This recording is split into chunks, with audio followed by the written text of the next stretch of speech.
And we're back with a question and answer session with Fastcart and Nazarus. If you missed it, the previous episode, the previous part of this section, it'll be above Fastcart's head there. What I want you to do is click that and go watch that because we talked about Star Citizen's funding.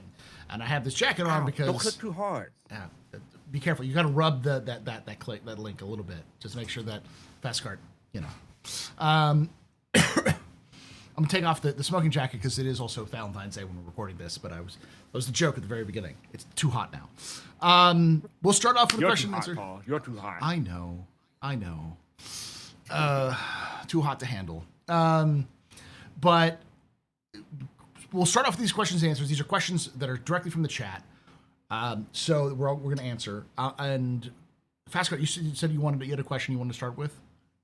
Yeah, so the current Legatus pack is $48,000.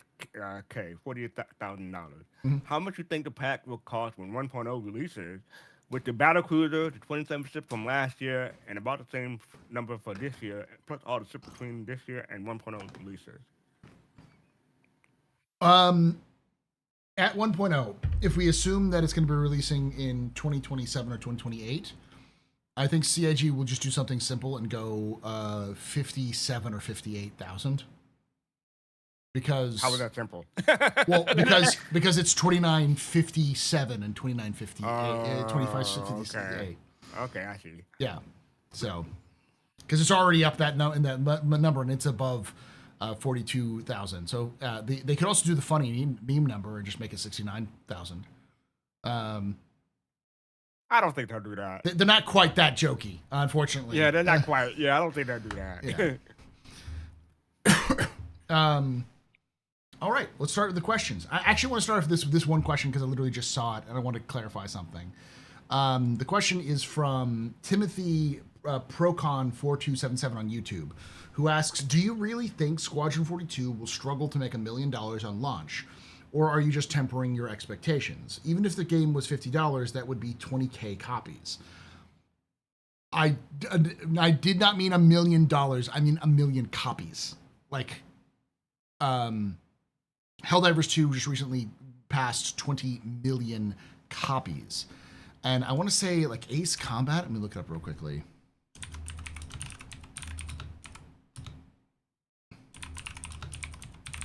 Ace Combat 7 recently passed 7 million units. So, like, it's a big deal when you sell that many. But of course, it passed 7 million in 2026, like this year. It released in 2019. So, and that's an Ace Combat game, which is pretty well known and has a pretty good fan base. And they only sold 7 million units over the course of 7 years. So about 1 million copies a year, which is pretty good. But, some of those are going to be on sale, other things like that. So, I want to be clear. I don't think Squadron 42 will sell 1 million copies. I think it could sell, at best, 500,000 copies in the first month or the first year, being that if it releases in October, going until the next October, maybe 1 million, maybe.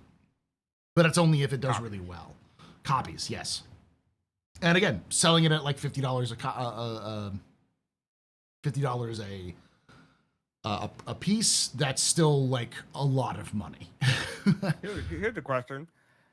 Do you think that when Squadron 42 goes on sale, the funding goal tracker will keep track of that, or do you think CIG would just do away with funding tracker because they said they've had issues with it for the past for a long time now? I think it'll still be in the funding tracker. I think if it's sold in the same store as Star Citizen, but if you go to the Star Citizen store right now, if you go to Star Citizen right now, RSI, it gives you different games and it has shop. I bet you, and one of them is Experience Our Games, Star Citizen, and Squadron 42. So if you go to the shop for Squadron 42, it doesn't have the anything there. Right. But it's been like that for a while, yeah. But it's in a separate site, a separate part than you go to the games or shop Star Citizen. Star Citizen, yeah. It'll go to just the download. or to Pledge Store.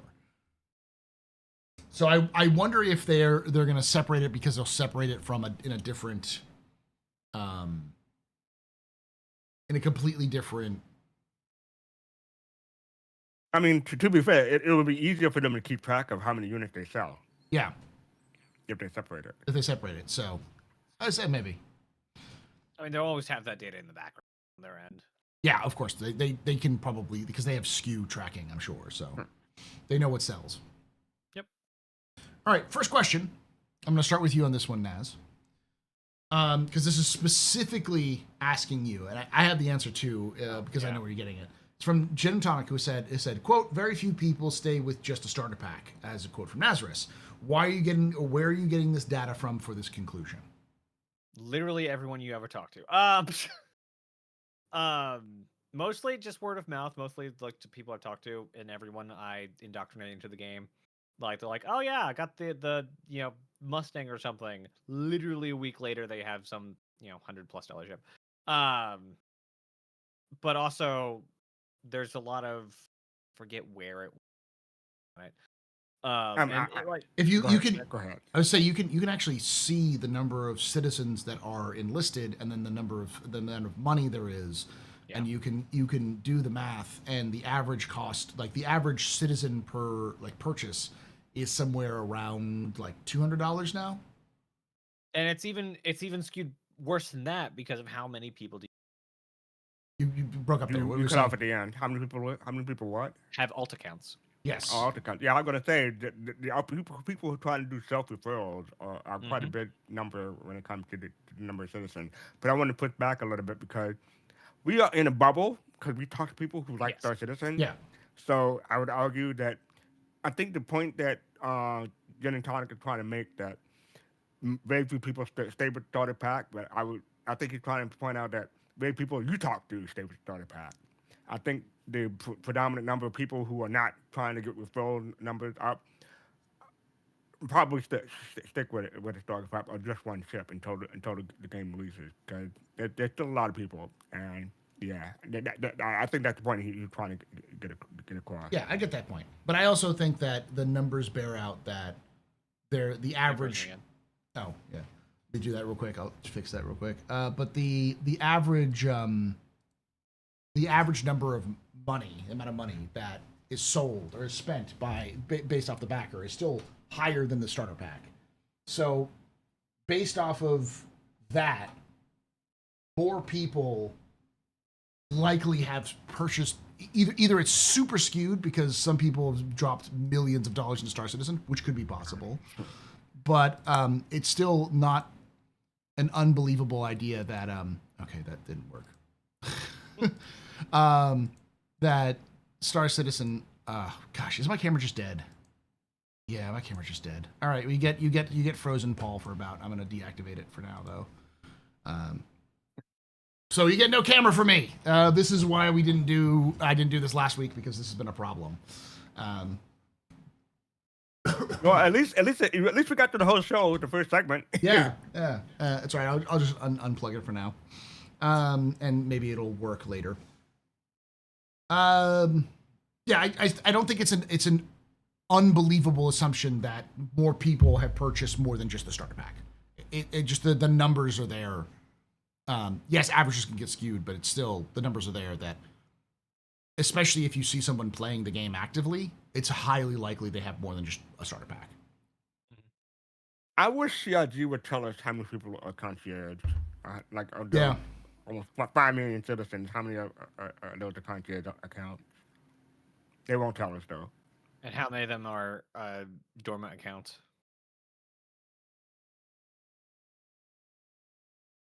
Hold on. See if I can get this right. Activate, deactivate, configure video. No. Yeah, the only way I can fix this is to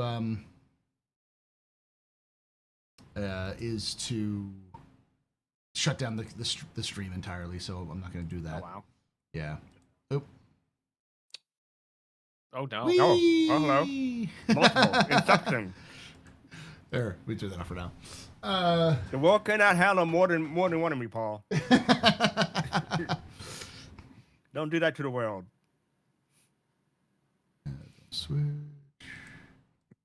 Oh, I'm looking at the funding tracker right now. We're at $942,000. 42. So Mm-hmm. hey. It's a sign. Okay, yeah, it's just not working. All right, so you get no camera from me for the rest of the stream. Sorry, y'all. This is where you gotta have a VTuber model ready. Yeah, I mean, well, that still requires something.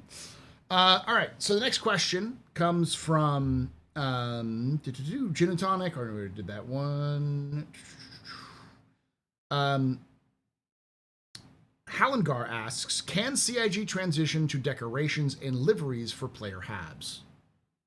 They already did. They had in like Hangar 1.0, I want to say, or Mm-hmm. the Tier 0 Hangar. They used to have a lot of decorations, and a lot of it was subscriber flair. Remember the fish tanks? I miss the fish tanks from those days, especially the crabs and stuff like that. So they've already had those, and I think it's likely we'll get them back at some point. Yeah, furniture stores will be a thing. But also, I guess, well, furniture stores may not be good. Well, there's the problem now between will we still get, like, what capacity will we have in city halves and what will just be base? Because base building was crafting and you'll just make your own benches, and so they could definitely do premium buildable stuff. Like, nothing is like would be odd.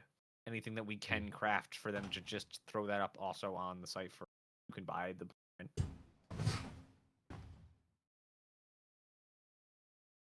Okay, so I think I actually fixed something. Oh, nice. It turned out I looked up and I realized my camera was shut down. It's been doing that recently, so it may actually be my camera. At this point, might want to invest in a backup camera. Yeah, I might have to deactivate Like that. a Logitech or something. Uh, What camera are you using? it's a Sony Alpha. Oh, here we go again. Hey, Ta-da! look, it's Paul. Yeah. See, it's working, but it just doesn't work on that link for whatever reason. So I'll figure. You're too big, Paul. You're too big. Yes, I know. It's a thing you want to say on Valentine's Day for sure. So next question comes from just Enric, who says, "How do the quote unquote captains see the business model changing as soon as all three parts of Squadron are out and we are long past Star Citizen 1.0?" Future, the far-flung future. Yeah, the I far may not future. even be around by then. How do I see the business model changing? I mean, they still sell SIP, they still sell starters, they still sell Squadron 42. I don't know. I What think we kind of changed? covered that for like 1.0, but like, there's no reason to delist things. Like we said, the Yeah. gray market and stuff's gonna go away, but like, there's no reason to take stuff off the store and buying. So, they'll have a maintenance to take off stuff that's not selling. You Yeah. just mentioned delist. Something I just thought of remembered is that they sell credit, not all for UEC, but UEC on the Yeah. site right now. Mhm. I could see them changing that. I don't know how whether or not they'll take it off or charge more or I change the price or something like that. I don't know. I can see them adding it if they want to go this route, which is very much not really CIG's kind of theme, is adding build materials, Yeah, I can see that. resources and stuff. Could you imagine people buying enough with real money to build a station? Some people, Yeah. some people might do it, Oh especially a yeah. solo player. Some people have 5 minutes to play, but millions of dollars to use. So that's kind of what that stuff is built for. I made a joke a couple of shows back on Captain Table, and Paul and Griffin hated it. I said that they could sell timers because you know how Yeah. um, Mobile the, games. how you build a station or you build some kind of ground base or hab or whatever. You're gonna have to wait a while for it to finish building. They could sell accelerators to shorten that and people. I mean, they could do it, but probably we won't. But most of y'all Yeah. hate it. Yeah. Yeah. I see that I bet, happening. yeah. I don't think they like have the systems to do that. I feel like that's going to be a bit harder to implement. They can build it. I mean, it's in the other I mean, games. they can, but like, is it worth the dev time? Especially If they can, you can imagine the amount of money they would make. yeah, but it would also definitely add more of the pay. Like, how much money would it make versus how much people would it drive away, which would then Right. would then Negative aspect. Yeah. um. I, I teleporters. I do think that a subscription model is something that will happen, but I've heard this so often. We're like, CIG should just go with the subscription model. No company does subscription models for MMOs anymore. They do not work. That's something they could actually get away with. Final Fantasy 50, Final Fantasy Online still does. But it's they like could totally do a season pass and even a battle pass currently with the stuff they're putting out monthly. Like season pass, and you get all the paints and stuff. yeah, like the throughout monthly month. patch bundle stuff. Yeah, I can see that. Or a battle pass where you do the current event and you get stuff along the road for that. Yeah, but that's an optional subscription, which I think is definitely going to be the future. Is things like optional subscriptions. And the thing is, like, as other games have done this, they've done it, where that's the only option to get whatever cosmetic. The fun part that with Star Citizen is everything that's ever in a sellable state will also be obtainable in game, whether it is from a loot table, a store, or off the buddy that you just had that you shot in the back of the head and stole his stuff. Someone's saying the Old Republic still has a subscription. The Old Republic is one of the most popular MMOs in the world. The Old Republic, WoW, Eve, Final Fantasy. Yeah, Final Fantasy. Eve is no longer a subscription model. And even WoW isn't fully subscription. They have free to play up to like level 30. So, like, there are free to play aspects that have been added into it or other methods. So, like, even the big ones that are like the biggest ones in the world are skewed against that. Oh, and you can play Old Republic without a sub. Sub just adds perks now. Okay, there we go.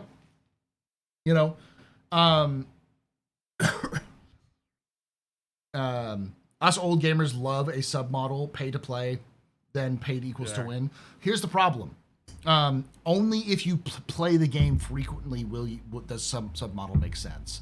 For your average person who doesn't play the game more than a month and then drops it and picks it up again, they would be turned off from the having to re-up their sub to be able to play the game. That's one of the reasons why. Being an older gamer, I like the idea of paying a subscription and getting the full game, getting full access to the game to play. Because now it's like, oh, you're limit your access because you're not giving us enough money. And yeah, it took me a while to get over that. But I'm old, so. But the thing is it's just general. I think that there is a place for a subscription model, but that subscription model has to be optional. And I think they could do some cool things with it. They've already set up some of the aspects of it. Right now, it's for like media stuff, but doing a subscription model for like you get all of the packs, the monthly sub packages for free, and you pay like $30 a month. That will pay for some of those right away. Oh, okay. Because you could get like, if you get all of the new skins that like the skin, just the like most of the monthly patch or the monthly bundles that they give out, or the month bundles are like between $25 and $50. So if you paid $30 a month for optional subscription for all of the cosmetics that are released, because you also get the subscription cosmetics and all these other things that are currently doing, Yeah. It would what be I nice dislike if in games like KOTOR is that when you stop being a subscriber, they take away some of the features that we gotten used to as a subscriber. I hope they don't do that. Okay. It'd also be nice if, like, with either subscription or even with the monthly pack, that like you buy it and they have an option, like pick the ship that you actually want the skin on. I will also have to push back on this because someone's saying pay to win kills games because it never equals or it's never equal or good competition. PvP of wallets is what it becomes. No gamers want that. You coming from a perspective that Star Citizen is fundamentally a PvP game, it is not. There's PvE with some PvP aspects. There's a great example of it within the past year. I don't know when the Prowler came out.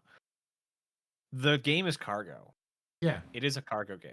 That's why like a bunch of ships that were not cargo ships are now cargo ships. We now have the medevac cargo and the dropship cargo. Like, it's a cargo game. It's Yeah. finally a cargo game. And the reality is that it's a logistics game more than just cargo. Like, you can't pay to win crafting. At least as far as we know, CIG isn't planning on doing anything like paying to win where you have like pay for a better crafter. You just get a crafter in game and you have to craft it. And even the crafters You can't pay for a better crafter. You can't buy materials at the moment. Yeah. You can't buy blueprints at the moment. Yeah. I just want to say crafter, but I hardly know her. Oh boy. Nobody will join a ranking system when the rank takes into consideration your wallet. There's no ranking system in Star Citizen.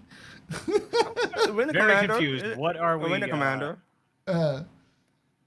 What are we arguing for here? Like, I don't know. I don't know. I think 77 is just talking in chat for himself. I wish you well, 77. Whatever you're talking about, buddy, because he's talking about like gold.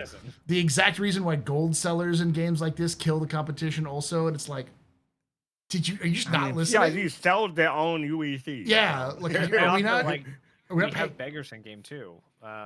Yeah. What's the people will give out money for free.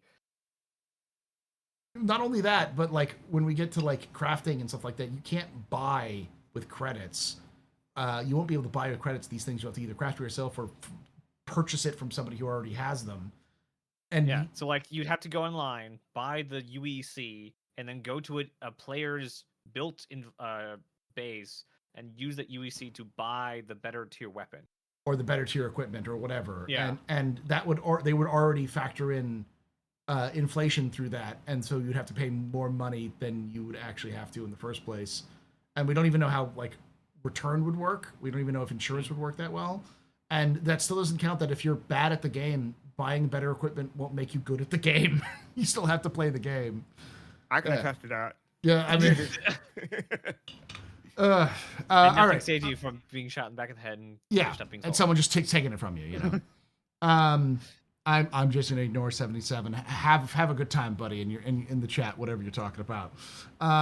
Just Enric asks, can you imagine CIG being transparent with the upkeep as with development? What, in your opinion, will change after we have full release? I think just because 1.0 comes out doesn't mean that they will stop being open development. Yeah, or stop development. Like they're gonna I think 1.0 is simply the time they get to stop being beat on the upside the head with a bat of the internet saying it's still in development. Like, it will finally be called done. It'll still be in development even after 1.0. But it will be now. It just will be called alpha. Yeah. And like they've already lined up a bunch of stuff that is post 1.0. The Endeavor being one of the biggest ones. Mm-hmm. The Banu Merchantman is probably also going to be post. Don't do that. Don't say that. Banu Merchantman's never coming. They actually live on the tiers. They don't live on money anymore. They live on the tiers.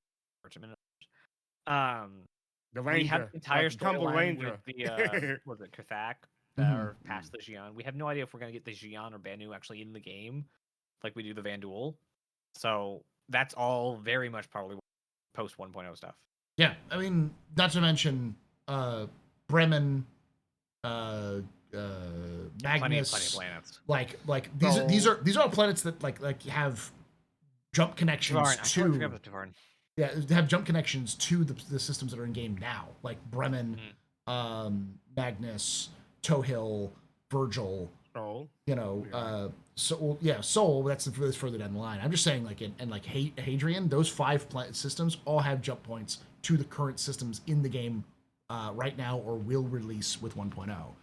Yeah. And so, like, and there's 100 systems that they could release. So it's like, just because they're done with 1.0 doesn't mean they're done producing the game. So I do think they'll still continue this transparency as they continue forward. It'll just be a little bit more boring. It's going to be a lot harder after 1.0 because of firing on as many cylinders as they're going to have post 1.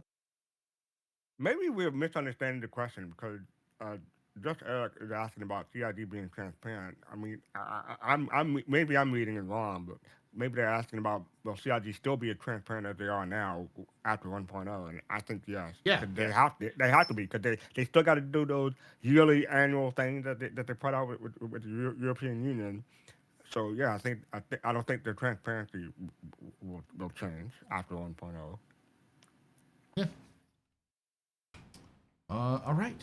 Next question comes from Gin and Tonic, who asks, I hear a lot of Star Citizen bias, predictable considering the audience, but there is a significant portion of the gaming community, even in the CIG community, that has no interest in an MMO, that will be very interested in a AAA single player RPG. Do you think that might be underestimated the audience potential? I guess directed towards me. I could be 100%. I could be. I'm just thinking about the audience appetite for a game like Mass Effect. And while Mass Effect was a popular game, I don't think Mass Effect cracked the top 50 selling games of all time. It was niche. It was a niche game. Even though it was popular, it was still niche. Halo was less niche, but that's a game in space. But yeah, but it's also I don't think Squadron will be as big as Halo. I don't think it's as big as Halo or even as big as No. Half-Life or Half-Life 2. Right. Especially the current Half-Life 2 that has the longevity it has had. Yeah. But it's directed towards all of us. It's just for me personally, it's difficult to see the appeal of Squadron outside of the niche that we're in. I can see some people getting involved in it, and maybe people who aren't in that niche will become into that niche because of Squadron. It could be a gateway game, but there's just so many factors and variables right now that it's hard to determine, because Titanfall 2 was an amazing game. It's still one of the best games ever made. I will fight anybody who says otherwise. It is an amazing game.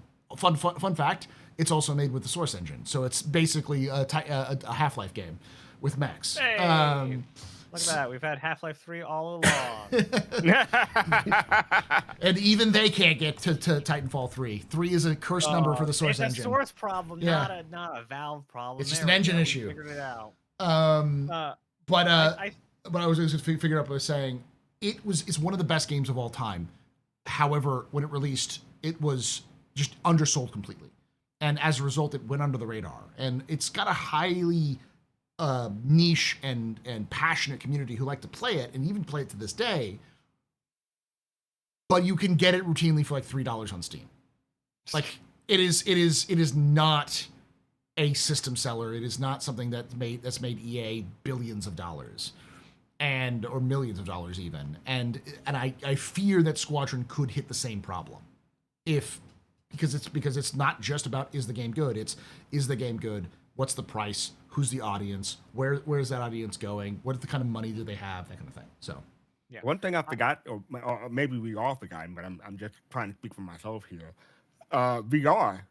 Yeah. When Squad 42 comes out, there'll be a VR market there. So yeah, we already saw that. That'll help. They got freaking insane when VR got into Star Citizen. I did not expect the response. The entire VR community of the planet was like, Star Citizen, hello. Because VR still has the problem of it doesn't have normal games. Yeah. Yeah, it's neat. Still have a whole bunch of mini games, like these little mini games, arcadey things. Like Half-Life Alyx came and went. Like that was an actual game in VR. It's so few and far between that anytime there's an actual game in VR, it ripples across the entire VR space. What's the question we were talking about? The question was, are we underestimating it because of our niche? I think there's MMO perspective. Yeah, I think there's a very obvious Venn diagram of the MMO Star Citizen people and the Squadron people. Not all Squadron people are going to play Star Citizen and vice versa. And there's a complete untapped market, a probably sizable untapped market of single player RPG people that are not heard of yet, and that we will pick up. They will be silent, pick up Squadron, play it, love it, and leave. There will be obviously those who play Squadron 42, think of Star Citizen. There'll be Star Citizen people who have or will pick up Squadron. But I think there's pretty sizable amount of people that aren't heard of yet that will pick up Squadron because that's their game, not Star Citizen. When I backed in 2014, and it was after CitizenCon.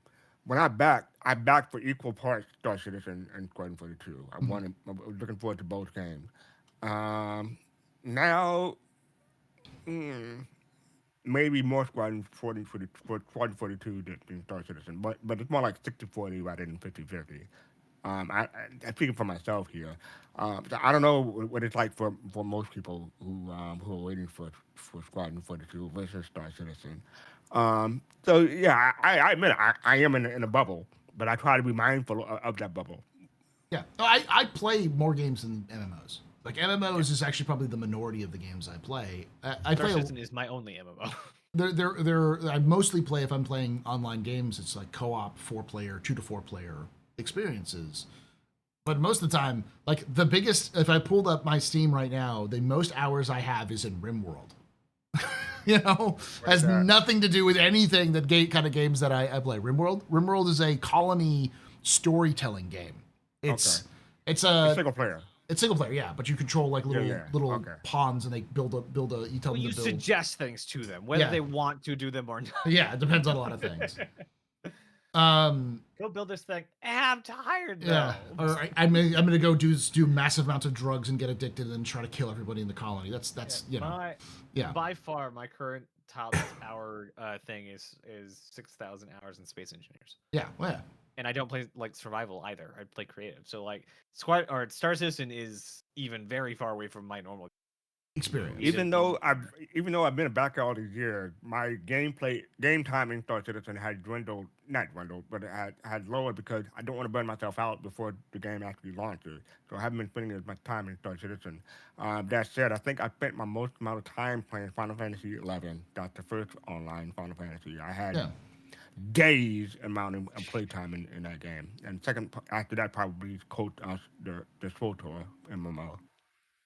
I spent 4 years in that. But yeah, no. So I get the question. It's like, are we in a bubble? Yes, 100%. Yes. we are in a bubble, and we're using what we have right now. But to be fair, I don't think we really have much to go on because there's so many other factors we just don't have right now, and so we can only use what we know right now. And I want to be surprised. I want CIG to release Squadron 42 and it to sell 2 million copies in the first month. That would be insane. That's not going to happen. I'm not going to set myself up for disappointment for a game that is a first game that has ever launched in an IP from an independent developer without any publisher support on a PC. Like that's all of those do not scream I'm going to sell 1 million copies. Not to mention in a niche genre or niche theme in a niche genre. In a time period when PC gaming is incredibly expensive. And after the post Ashes of Creation debacle. Yeah. Well, I don't know if Ashes of Creation news will actually have any bearing on sales. Squadron. No. It'll be Mass Effect more than anything. If Mass Effect releases a game, that Mass Effect game they've been talking about making for 6 years now, since Andromeda. So I think still the biggest thing that will impact Squadron is GTA. Squadron. No, go ahead. It is GTA. Is what? GTA. GTA. Yeah. Because I think it will just it'll take up the marketing time. It'll take up the player, like the general average player kind of mind. And like there'll be people who like just look at it, buy it on a whim, and there'll be people who don't. So like, are we in a bubble? Yes. Can we check our biases? Also, yes. Yeah. Escape asks, would you like a paint system like MWO's Mech Lab? Should they paywall patterns and high-end colors? Yeah. Like red and black. Ew, I hate that idea. Well, high-end colors is different. Like, so you have free color palettes with MWO, and then every mech has patterns which are 3 like primary, secondary, tertiary, and you can change those colors of those primary, secondary, tertiary for that pattern. And they sell patterns for specific mechs, and then you can also buy paint palettes, which increases how subtle the color is, like the more like lighter color, like a lighter pink versus a darker pink versus that kind of thing, metallics and they sell them for like $5. Like you can get a paint pack and a pattern for like $5. And I would love for them to do like that and just wholesale convert like everyone's paint into that. Just like take all of the like paints we have and just melt them into that system. Mhm.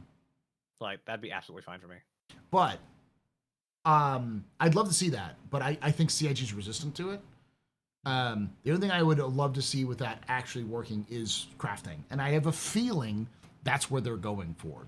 At that presentation where they showed off like the org logos, I feel like that was really the thing they were trying to hint at, is they want to make paint like customization of your ships, like paints, colors, and stuff like that, a crafting aspect, not a game aspect. So you don't have to like go earn the skin. You go earn the blueprint and then make the skin for whatever you want, and make your own skins through these blueprints and all that sort of thing.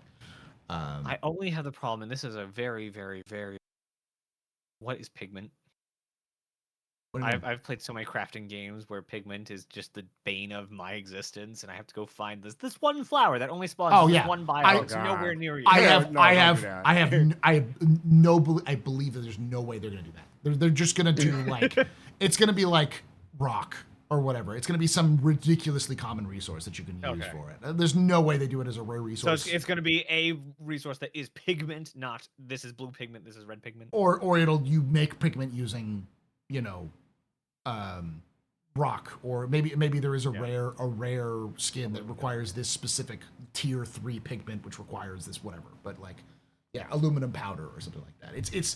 It would be stupid for them to do that because it would just add grind that doesn't need to be added because it's just cosmetic versus all the other stuff they've already adding for cosmetic or for like grind. So as long as they don't ask me to donate melanin, I'm fine.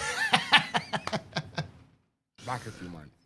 They'll ask you to donate some of that hair because I want to get that pure white in there. All right, next question comes from Ashhole, who asks, do you think looting will be good or bad for the game? Just walking into an area, press I, and then move on, not searching for loot, because that is the new loot system, the new inventory system. Yes, finally a modern UI system. So happy. I do think this is not this is not a loot game anymore. I feel like that concept was a 4.0 concept that was kicked around because people were playing a lot of Tarkov. But with the 1.0 vision, I think this game is no longer really a looter shooter as much as I think it goes way back to what is your goal? What is your win condition? Mm-hmm. How do you want to play it? But I'm so happy that there's now an AOE inventory or something like that, whatever you want to call it. Something that like I loved ever since I played Project Zomboid. Mm-hmm. And you could just open inventory and then scroll through the inventory in 6 feet around you. Yeah, it's just so convenient and so nice that you don't have. It's not clunky. Yeah, the current inventory is very clunky because you have to like find exactly which container it is, body or whatever, and then so many times we'll go on to loot a body and you have to like look at it a very certain way to get the loot icon, not the pick this up button. It takes so much clunk out of it. So I'm saying prox inventory is fine for heaps of bodies, but not for loot boxes. I don't see the difference. It's not that much of an issue. Like, because you still have to pull things out from the inventory itself, from the loot into your own inventory. And also it's going to help for mission readiness for orgs and things. When you've like, if you've ever done like larger org gatherings, and they'll have like, these are your armors, these are your weapons. You can just go to the area where they have all set up for you. Open the inventory, armors from here, guns are for here, and you're good. You don't have to go, this box we have this thing, this box we have this thing, this thing. It's so much simpler, it's so much better. I know a lot of people have realism and simulation kind of problems with it, but it's a modern gaming system. Yeah. That just works really well. Yeah. Just say that you're trying to beaming it because it's already beam citizen, so yeah. I mean, it's a Simple enough video game. solution. At the end of the day, Yeah, it's a right. video game. I feel like you need to at some point be like, yeah, it's a video game. You're gonna have to suspend some disbelief here and there. Plenty of games It's do not that. Tarkov. It's not Arma. Even Arma and Tarkov have some suspension of disbelief, where like you can pull Yeah. things out of your backpack and you could pull a gun out of your backpack in 2 seconds flat in Arma. It's like that doesn't make any sense. That wouldn't make sense. And there are people who add different things to those, make like animations or stuff, but the CIG won't do that. At a certain point, you just need to get the game to be fun, and I don't think the idea of having looting be its own mechanic, where you have to like understand how to loot, that's not fun. That's clunky. It doesn't streamline the process. Yeah. So, Obviously, that's not for everyone. Some people find fun in the modernity of tasks like that. Mhm. That's simply not how CIG is building. No. All right. Um, Fun greater than immersion, yes. we got 3 more questions. And by the way, it's been 40 minutes. It doesn't feel like it's What been you're 40 saying minutes. is we need to go slow. Yeah, that first segment was longer than the second segment, but that's fine with me. Yeah. If you have more questions, feel free to ask.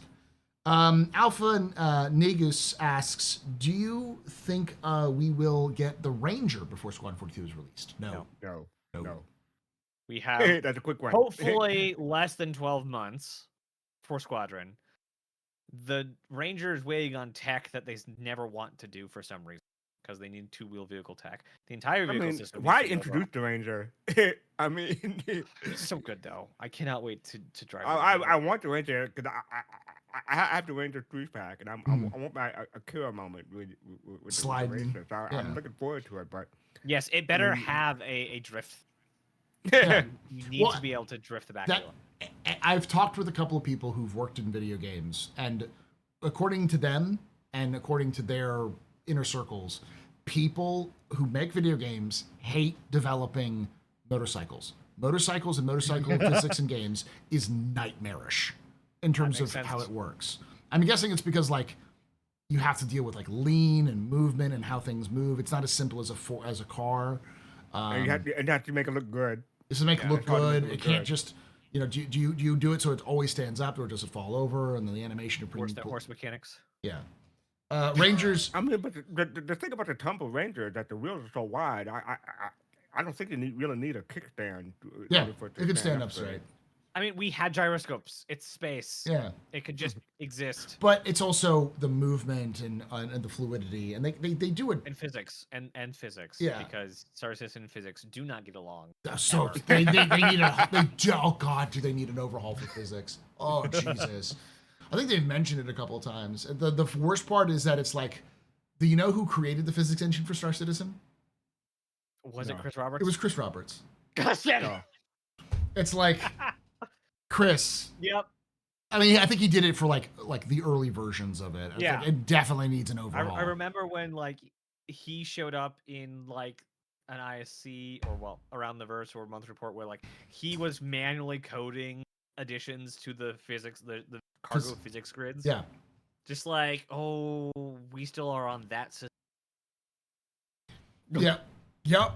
I don't know if Chris is still getting his hands dirty in code with physics. He better engine, not be. but, He's far too busy doing other things. Like what? Not that it's code. running a company. Yeah. Oh, that's easy.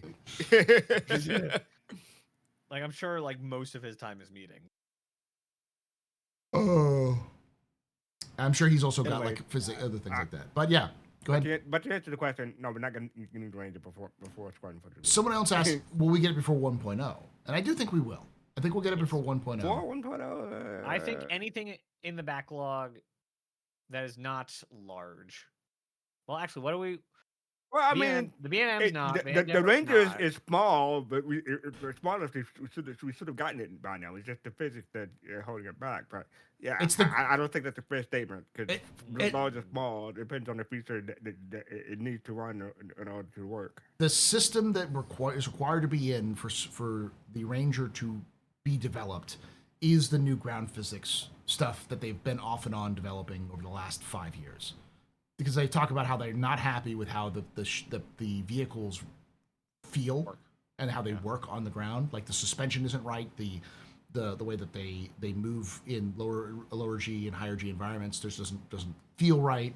So they need to like make it so it's a little bit better. It currently sucks. So, which I imagine they're waiting on the implementation, adding the current flight model that they're working on. Yeah, I imagine it's just low priority because it's not in Squadron.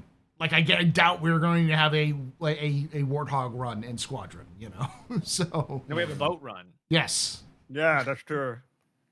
We'll get boats in Star Citizen before we get the Ranger. But once they get the Ranger in, we're never going to just have one motorcycle. They're going to be at least 2, 3, 5, 10 motorcycles in the game at some point. Just like we're not just going to have the ICTY, the Geo, and the ATLS. We're going to also have the Zeus, and we won't just have the Zeus. We'll have a bunch of other ones. So because they already did the skeleton rigs for this damn thing, they're going to use it for what they have. I never thought that we would get the well, I'm still calling it the Titan suit before we get the Ranger, and that never would have occurred to me. But it looks like that's how it's going to be. Yeah, I mean we have the prototype suit with the ATLS, so like it's that rigging is done. It's just a matter of like the suit design. John Crew just hates the Ranger, I guess. Someone at CIG needs to study the Wipeout game's hover physics. I haven't seen the Wipeout game, but the racing Wipeout game, yeah, the I one think that so. Sarah, I forgot her last name, went to go work on. Yeah. Apparently it's got really good hover physics. That'd be good, as long as it's not F-Zero, because I hate the hover. All right, we got 2 more questions. Citizen Dex asks, does anyone think CIG could transition away from ship sales and into crafting machine sales? No. How? You're talking about taking an entire library down to one machine? I think the idea is that could they sell, instead of ships, sell crafting machines at different tiers? And the problem with that is like no. Oh, I think they're thinking about the craft mechanics for a ship when it comes to like the base building and stuff like that. Yeah. Like we build our own ships. I think that's what. Yeah, that's what he's talking about. But no, I don't think so. But the problem with that is that it's an entire building, and then on top of that, it's different size buildings and then different tier of each size building. Yep. Yeah, it's not practical. The reality is that CIG makes the vast majority of its money from ships. It works. It's not slowing down. Do I need to show I'm going to show it anyways. Just because. Here we go again. Yeah, no, it's valid. Yeah, I have to do this because it's one of those things where people go, oh well, blah blah blah blah blah blah blah. CIG is not doing well, and it's like my brother and Chris. What is this? What is this? Like, not doing well. You're looking at like, what is this jump? Something like 30, 40 million jump in 1 year. 30 million at least. Yeah. And what changed? Nothing. They just released a patch every month. No, that's not true. They went from monthly passes and monthly ship sales. So 27 ships out last year. Yeah, but we're talking like did they like increase? Did they release big ships? Was there some sort of big production? No, there wasn't a marketing thing last year. There was a game thing last year. Yeah, the game started moving forward content wise, and not just function wise. And even though we had like this change in game content and more ships being available in game to earn through Wicklow or through purchasing in game. People still bought ships. So like, ships will always be sold. Like I can't tell you that this game is now reliant on ship sales, unless Squadron 42 is some amazing money seller where they can just like print money with that game. You're gonna have to see ships for forever. It's just gonna happen. I have a question. Mm-hmm. So when it comes to funding and making money for CIG, what do you think CIG's biggest mistake was? I have a couple of answers. What do you think CIG's biggest mistake? I think the biggest mistake was skins. Was what? Skins, ship skins. Ship skin? Yeah, because I think why? Because I think they could have. They wanted to dive into customization before they understood what customization was going to be like in the game. And I feel like if they were to do ship skins now, they would probably do them more like what the industry standard is for games like this, like Mech Warrior and Gosh, I always forget the name. Uh, I like the idea of ship skins would be one size fit all. You buy the color palette and yes, apply it to whatever Warframe. skin or Thank whatever you. ship. Warframe's the other one. But like, yeah, a lot of those are two of the most prominent ones. But there's plenty of games that use that same system. I feel like they'd probably more adopt that because those systems are very well adopted in MMOs and online games. And I think that the system they developed was much more for like the time it was developed rather than the game that was going to come out. Yeah. And I feel like they would have made more money and people would have been less pissed if they never said anything about hex codes and then focused more on this. Yeah, heck code. I forgot. Yeah, Yeah. okay, I forgot about that. You're right. How about you, Naz? What do you think the biggest mistake from CIG when it comes to funding was? 2016. Answer the call. Wait, that's fair. Biggest That's a fair answer. I think. Hey, if you want to go with that, that's fine. I I'll think accept the that. biggest. I think the biggest problem is not an obvious one, but it's that they threw out the game that they actually said they were making, and that we could have had a finished Star Citizen, but they actively threw it out when they said, "Hey, we can make." You think that was I don't think that's a mistake, though. They were giving the players what they wanted. It's a hard one because like they changed what they were doing, and they changed now a second time for crafting base building. yeah. But the game that they sold, the game that they said they were making, was nearly done for what they were wanting to build, and they said, "Wait, we have more money and we can do this." But they threw it out instead of releasing it. They could have just said, "Hey, we're 80-90% done with this. Let's finish this. Kick that out the door. Use the money to start on Star Citizen 2." I will push back on that. I don't think they did. I don't think they were anywhere near close as that. I think they were on the path They of doing announced, that. the Answer the Call 2016 was a year out from that trailer. Yeah, it was. But So I don't think Squadron 40 done. I from what I understand from people I've talked to at there, they were done in the sense that they had everything blocked out. But they you could play through most of it. You could complete it, but they just didn't have enemies. They didn't have things put in. Like they didn't even have like the cutscenes in. Yeah. I do find myself sometimes just reminiscing about the game we didn't get to play because of the style and the atmosphere that the early Star Citizen had. The Constellation being a great beacon of the game that once was. Mm-hmm. And it's a completely different game, and we have better ships now with better design.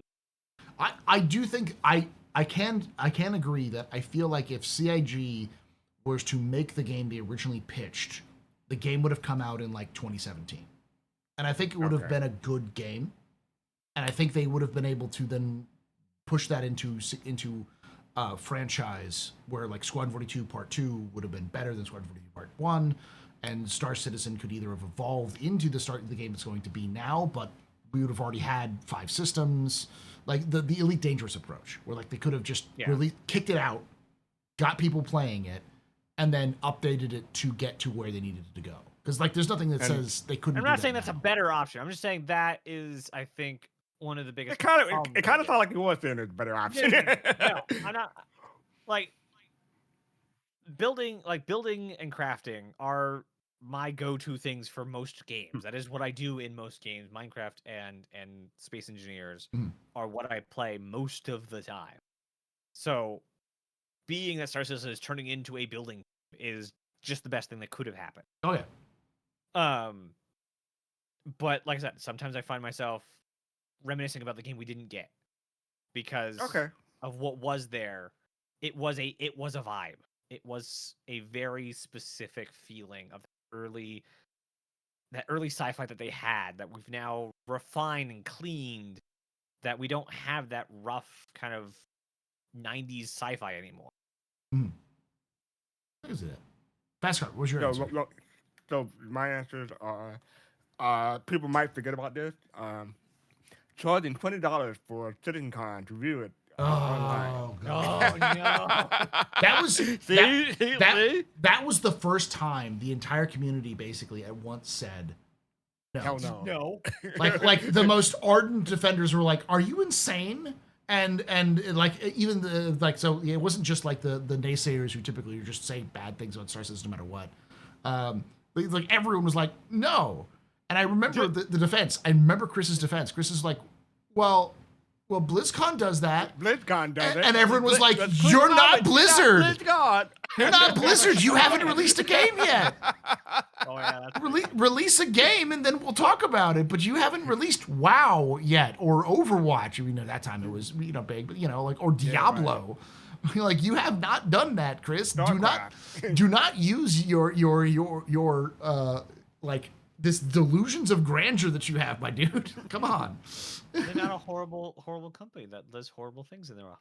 Now Blizzard is awful. Yeah. So the $20 for CitizenCon, I think you both agree that that's probably That was the biggest out of, or one of the biggest. It was, but I will say that it did spin off into something more positive, which is the progenitor of all the subscription gear that we get, because the alternative that people said, because Chris was like, it's expensive, and we said, put together like a cosmetics pack and sell it for like the same price, and people will buy it, and people The goodie pack. the goodie pack, yeah. And so they said, oh, that's a good idea. So they sold the goodie pack, and they sold absolute shit tons of them. You know, I always find at least one reason to buy the good. it's great. The thing is, I think they gotten too expensive. Like $35 for a goodie pack. I know they give us a lot, but it's digital. But I think I'll be more comfortable with $20 or $30 or $25. But $35, that's a bit much for a goodie pack. That's fair. My other thing that I was gonna bring up, the blades. Remember those? That was the previous year. Yeah, they but didn't they put them out and like, no, our bad. Sorry. Yeah, go ahead. Yeah. The other one, and this is the minor one, land claims. Mm-hmm. We talked about that earlier. They did that once. Well, they did that once or twice, and they didn't do it again. I wonder why. Which again, there's plenty of games that do that now, where they sell in-game now. Yeah. I don't think think the problem with they'll never do it again. everything in your list is, well, except for the Twitch buy view thing, is this they wanted to sell something before the game was ready to do it properly. Yeah, they were selling gameplay. That's the problem. Before there was gameplay to have been played. Yeah, like the selling of the blades was like, this is a new gameplay that everyone should be testing out, because in theory this is like a nuanced thing. Like it should add nuance to the gameplay. And CIG did its patch bundle bullshit, where it's like a bunch of people wanted the cool skins, and so they bought the for the ship. So they bought came with it, yeah. So they bought the only way they could get that skin was in a pack with all these blades. So that they were like, because they knew that they couldn't get people to buy the blades. They're just like, this is dumb. You should have given the blades out for free so we could test it ourselves rather than put it as a gameplay like. I think part of the issue is, and we haven't really covered this in this episode, but communication. They didn't really communicate that what their intention were when they started selling those. So if they'd done that, the pushback might not have been as great. But yeah, the $20 for CitizenCon, even though you could Blizzard does it, there was no getting around that one. No. All right, the last question we have is from Ian Wilson, who asks, how can Squadron have poor funding return when the game did not cost anything to make, as backers already paid for its making? Thought of this, what? but also, so his question is, how can we declare that Squadron 42 will fail or have bad funding if there is nothing to pay back? Because like what he's saying is, Star Citizen funded it. Yeah, Squadron 42, when it releases, has no debt to pay off.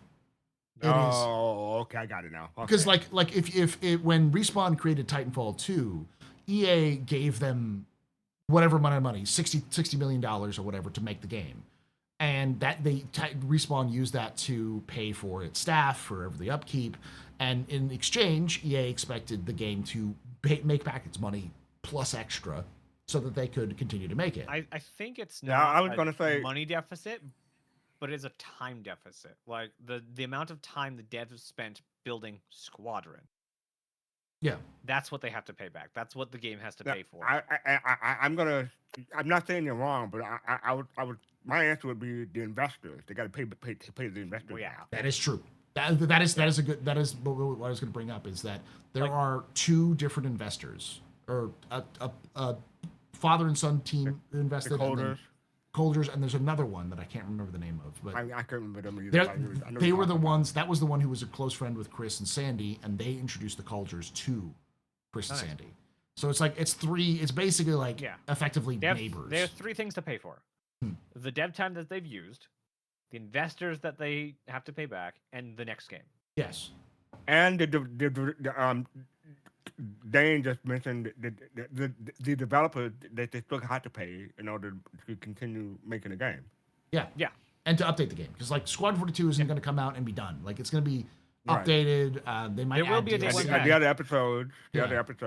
There'll be the download, the pre-download, and then there'll be a day one patch. It's like it's Yeah. gonna happen. Like And it's- there'll be I a- hope not. I mean, yes, you're probably right, but dang. well, it's I hope they don't it's do the that. difference Oh, between like the devs will always be working, yeah. and the version they take to package up and say this is your pre-download. The devs are going to keep working. So by the time the day rolls around, they'll have fixed a dozen, 800 bugs. So there'll be a day one patch to fix all those things because the devs have kept. And then on top of that, there'll be bugs that'll be discovered by players when the game comes out, and they'll work to try to fix those bugs. Yeah, day one patch, week one patch, month one patch. Yeah. I do think they'll stop updating it after like a year, but we'll see. Because this is also CIG. Well, this is the I same think- developer studio that had a guy who built his own racing track in his free time. Right. So someone's gonna be like, this bug, I'm gonna find this fucking bug and I'm gonna fucking execute it live on Twitch. I think that when they release the other episode, they'll put an update to the previous episode. They When could. When episode 2 releases, that they put out patch Yeah, for I episode guarantee there'll be 1, stuff. and the same thing for episode 3. Yeah. I Yeah. guarantee they'll do stuff like the I think it was Alan Wake devs do is when they do their next game, they'll back update the other ones to Mhm. put in Easter eggs for the next one. Yeah. So as much of the story is already nailed down, there'll be tweaks and nuances that they'll be able to update the previous episode to add in those nuances. Yeah, but I will say the one thing that is important to note is that the Calders and the other investor, I think collectively, when they have the when their investment matures or whatever, when they're likely to remove their investment when they get their money back, because it's plus interest or plus interest, but plus advance.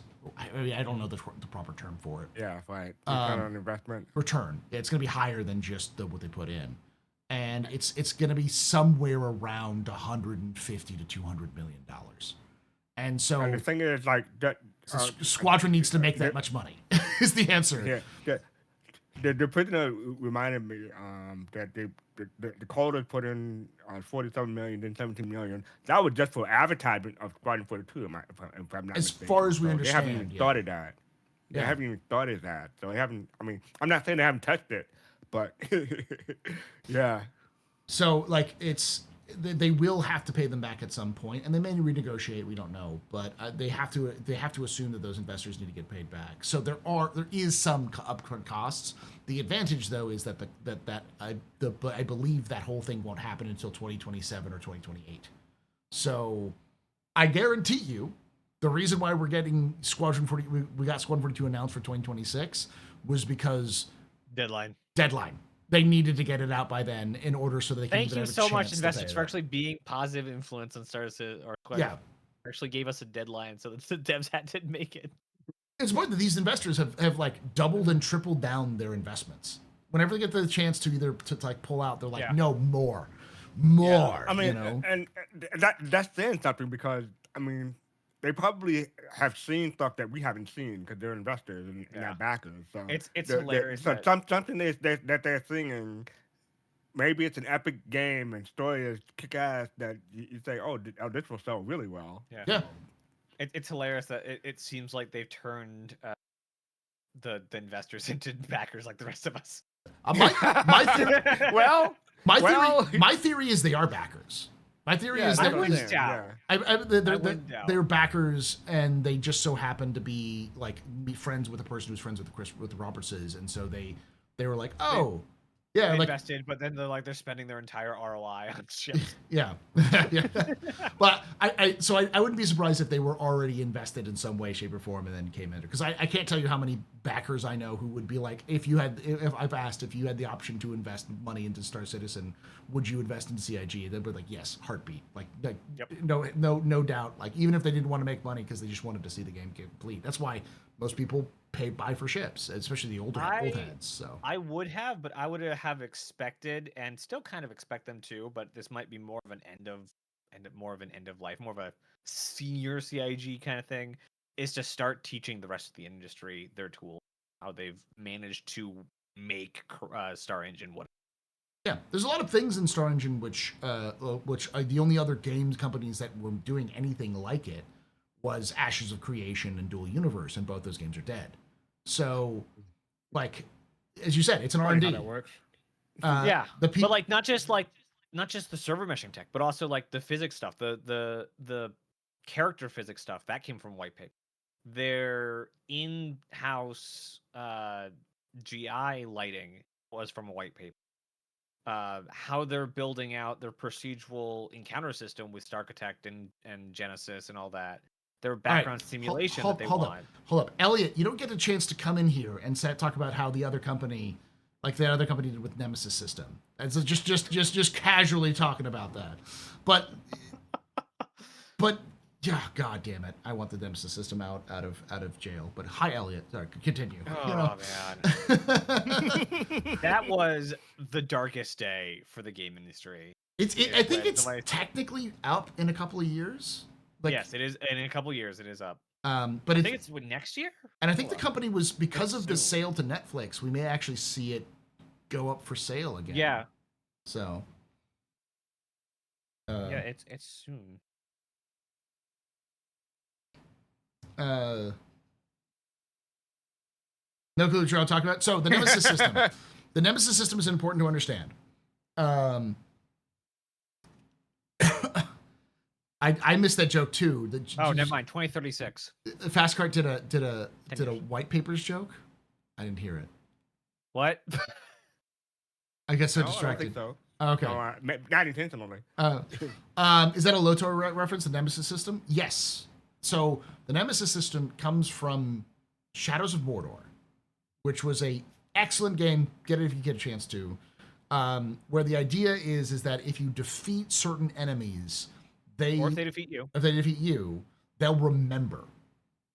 So if you die and then come back, they'll remember having killed you, and they'll either be better or worse at killing you as a result. And it was like random NPCs. Yeah, it's random NPCs, but it also if you defeated them, they would have scars on how you them again. Yeah. And it is very much like the system that's the virtual NPC system that the system wants to do. Yeah, the CIG wants to do. So, which is just dancing. Does like way more data than the Nemesis system. They're dancing on the Nemesis system. They're playing with fire with the Nemesis system. If Which they actually I imagine that's why it's kind of like, yes, let's not do that right now. Yeah. Toast says no. But it was a very popular system that was for that game, and WB copywrote the system, or they did a legal protection for the system. I know it's not technically it's either IP or copyright or something like that. It's patent. So the system patent. Yeah. What Pokemon tried to do that with throwing balls to unleash creatures and help you in battle, and then the patent office is like, no, you can't do that. That's a bit vague. And then like, let's look at these other patents you have, and Nintendo's like, never mind, we're not doing this. It's fine. Yeah. Because like Nintendo is a house of cards of patents right now. Hilarious. Another patent was the arrow in was Crazy Taxi. The GPS arrow in Crazy Taxi was also patented. Yeah. And so there was a Simpsons Crazy Taxi that was not made by the same people that got taken down because of that arrow. Yeah. Well, it also reminds me that there is actually a patent that extends to like online interactions. Like this is one guy who owns like the right for online gaming, like legitimately owns the patent for online gaming, and exercises his right on any big company that does online gaming so that they can get a license. And I think that same company tried to screw over Valve recently, and Valve was like, "We paid you a license already," and they were like, Oh, is it that company? Yeah. Oh no! Oh yeah, no, they're Awful. Don't, They're terrible. Don't go after Valve. Yeah. Valve will eat you for lunch. But I do still think that at the very least, Naz, what you're talking about is that there are developers who are working on systems in Star Citizen now, which will go on to leave CIG and go to other companies and take those skills and that knowledge with them to maybe make another one. The Rothschild, a lot like what a lot of people thought of when they saw the Star Engine trailer a couple years ago. We thought that was the trailer for like, hey, we're gonna sell start the being engine. a tech company. And they shut that down. The systems, yeah, and like no, and Ben was like, no, we're not doing that. We don't have any plans to do that. But like, if there was something to invest to, that's what I would. Is Star Citizen becoming a software development company for systems for games? At the very least, I do think that the skills and knowledge developed by the younger developers at CIG will end up going off to make games like Star Citizen, at least the background or some of the tech that's involved. Because there's a lot of tech that's being developed for CIG that's not usually developed like this for video games. Most games will just do everything they can to try to like fix the engines they have and make things. They don't usually go full blown waterfall development with tech like this, which is why it's taking so fucking long. So, all right. Last question. Ian Wilson asks, oh no, that was the last question. We already talked about that. Hey. Yeah, this how could Squadron 42 have poor returns? What I will say though to that last part is there is going to be a pressure at some point that CIG has to make a profit beyond just breaking even. I don't think Chris Roberts cares. As long as Chris Roberts keeps the lights on, I don't think he cares that much. Because this is. I'm pretty sure he's got enough yachts now. Well, and both in and out of game. I think there's most of the people who are involved at CIG are not there to make a shit ton of money. They're there to make video games, and it's for good and for bad. People who were there for money left to go build Star Atlas ships. Yeah, I was thinking the same thing. You beat me to saying it. I am. We don't have the Banner Merchantman, and that's why it's never coming out. The Banner Merchantman. Why did you ruin it? We were having a moment. To be fair, they didn't go to work for Star Atlas. They went to go work for Ubisoft, which is even worse because if you look at how Ubisoft is, I'm afraid that none of them have a job anymore, which makes me sad. Oh no. Oh, that's actually heartbreaking. That's horrible. Yeah. Oh, I wonder if they can. Well, still to be get fair, CIG. Some people left CIG because they didn't see any upward momentum. They didn't see any way of getting stuff like that. I've known a couple of former CIG devs who wanted to get into like level design, and at the time they just didn't have a position open for like senior level designer. So they just said, okay, cool. I'll go to this other company that'll pay me more and actually give the job I want to do. Because the thing about development in development in gaming is that you might go in as like an animator, but you might find out that you really, really like tech art. Well, Elliot's here, so like mission design, like some sort of thing like that. And you go, oh, cool. I didn't know Elliot's good at mission design. Oh God, don't you? Don't you? But ouch. But you'll find people who have lots of talent in various different. I'm not trained. I'm a trained system designer. I'm not a trained. I'm a trained. System designer. I'm a trained system designer. Say, well, that's the point. So wait, you're working on the train system? That would explain why they're always late. Oh God! Why? What you're trying to say is we need to elect Elliot as the supreme leader so that the trains will run on time. That's a historical joke. I mean, there's that option, or I like the furnaces and Hurston are on this time.